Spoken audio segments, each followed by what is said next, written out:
আসসালামু আলাইকুম ভিউয়ার্স, কেমন আছেন সবাই? আশা রাখছি সবাই ভালো আছেন। আজকে নিয়ে এসেছি কমন একটি রেসিপি, অল্প তেলে কিভাবে ঝুরঝুরে পোলাও রান্না করা যায় খুবই কম উপকরণ দিয়ে।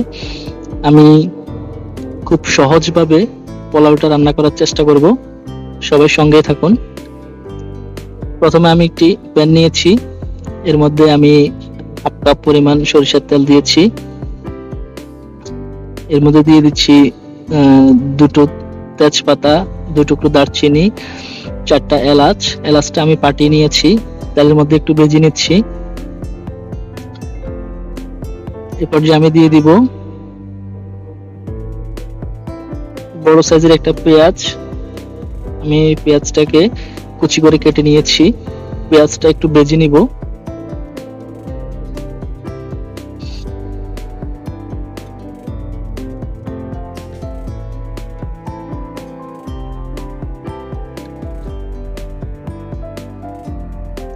এ পর্যায়ে দিয়ে দিব 1 চা চামচ লবণ। আমি 500 গ্রাম চাউল নিয়েছি, পোলাও চাউল। আমি চাউলটাকে ধুয়ে সুন্দর করে আমি পানি ঝরিয়ে রেখে দিয়েছি 20 মিনিট ধরে। আমার চাউলটা একটু আগে ধুয়ে পানি ঝরিয়ে নিলে চাউলটা একটু সফট হয়, সেক্ষেত্রে আপনার পোলাওর জন্য অনেক হেল্পফুল হবে। চাউলটাকে আমি ভেজে নিব যে পর্যন্ত চাউলটা সনসন শব্দ না আসে। আর অবশ্যই খেয়াল রাখবেন, একটু পর পরে চাউলটা নেড়ে দিতে হবে, না হয় নিচে লেগে যেতে পারে। আপনারা লো আঁচে রাখবেন, লো আঁচ থেকে একটু বেশি রাখবেন যদি গ্যাসের চুলায় করেন। এ পর্যায়ে আমার চাউলটার মধ্যে আমি দিয়ে দিচ্ছি 2 চা চামচ রসুন, 1.5 চা চামচ আদা বাটা। আমি চাউলের সাথে আদা রসুনের ভালোভাবে মিক্স করে নিব। আদা রসুনটা মিক্স করে নিয়ে আমি সেই পর্যন্ত বাঁচতে থাকবো যে পর্যন্ত আমার চাউলটা সনসন শব্দ না আসে। আপনার অবশ্যই চুলার পাশে দাঁড়িয়ে থাকতে হবে, একটু পর পর নেড়ে দিতে হবে, না হয় আপনার চাউলটা লেগে যাবে, নিচে দাগ লেগে যাবে।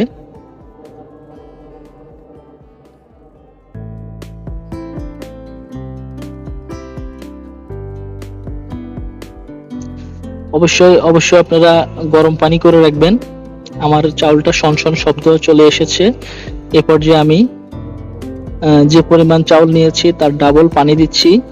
আমি 500 গ্রাম চাউল নিয়েছি, আমি যে পাত্রে মেপে নিয়েছি ওই পাত্রের ডাবল আমি পানি নিয়েছি। পানিটা অবশ্যই গরম পানি দিতে হবে।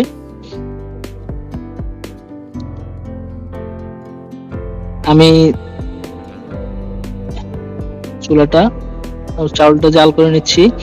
এই পর্যায়ে আমার আপনারা চাইলে একটু দুধ ব্যবহার করতে পারেন, অথবা চাইলে একটু লেবুর রস ব্যবহার করতে পারেন। আমি লেবুর রস ব্যবহার করব।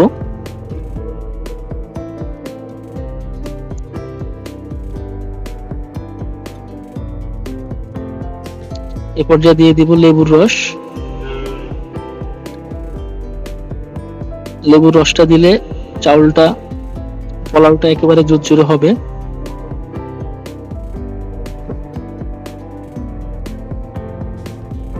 আমি নেড়ে ছেড়ে এখন ঢাকনা দিয়ে রেখে দিব।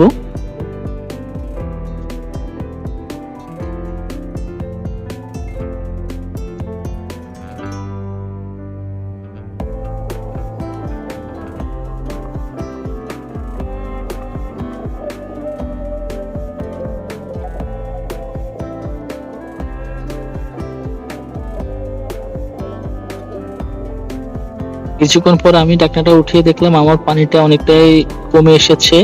এরপর যে আমি একটু নেড়ে ছেড়ে দিচ্ছি, না হয় নিচে লেগে যেতে পারে।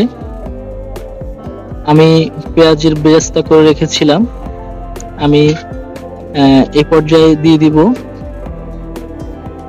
পেঁয়াজের বেরেস্তা। আপনারা এই পেঁয়াজের বেরেস্তাটা দেওয়ার চেষ্টা করবেন। এতে স্বাদটা ভালো আসে।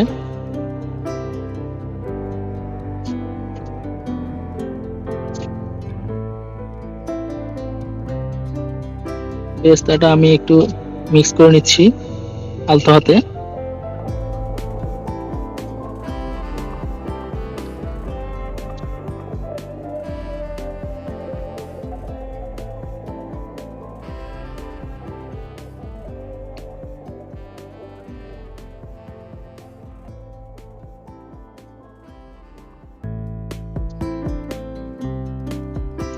অবশ্যই আপনার চুলার আগুনটা লো আঁচে রাখবেন, না হয় নিচে লেগে যাবে। আমি নেড়ে ছেড়ে ভালোভাবে মিক্স করে পেঁয়াজের বেরেস্তাটা নেড়ে ছেড়ে মিক্স করে দিয়েছি। এই পর্যায়ে আমি দমে রেখে দিব আরো কিছুক্ষণের জন্য।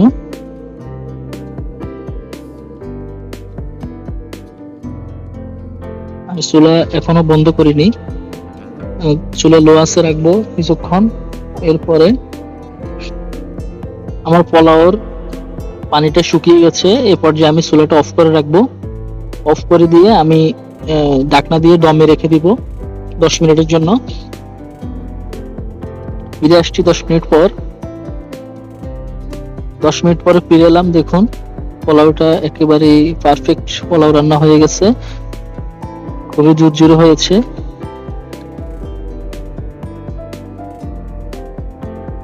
ঠান্ডা হয়ে আসলে একেবারেই ঝুরঝুরে হয়ে যাবে।